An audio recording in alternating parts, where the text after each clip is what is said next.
இவரை கொஞ்சம் பாருங்கள்.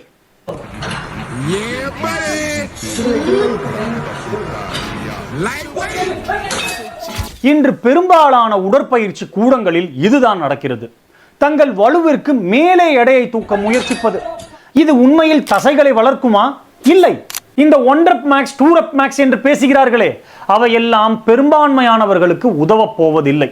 காரணம், அவர்கள் யாவரும் அதிக எடையை தூக்குகிறேன் என்று அக்குறிப்பிட்ட பயிற்சியின் அளவுகோலையே மாற்றி விடுவார்கள்.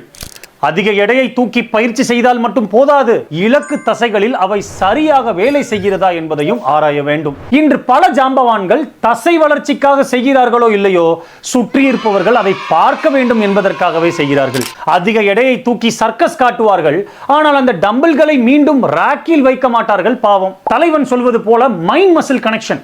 ஒரு குறிப்பிட்ட இலக்கு தசையை மட்டும் மனதில் நிறுத்தி கவனமாய் செய்யும் உடற்பயிற்சியே சிறந்த பலனை அளிக்கும். அதிக எடையை தூக்கி ஒரு முறை செய்வதை காட்டிலும் மிதமான எடையை தூக்கி சரியாக செய்யும் போதே இன்க்ரீஸ்ட் மசில் எலக்ட்ரிக்கல் ஆக்டிவிட்டி, அதாவது தசைகளின் மின்சார செயல்பாடு அதிகரித்து அவை சிறப்பாய் இயங்குகிறது என்று பல ஆய்வுகள் நிரூபித்துள்ளன.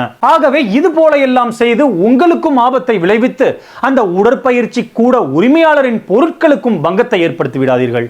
நன்றி.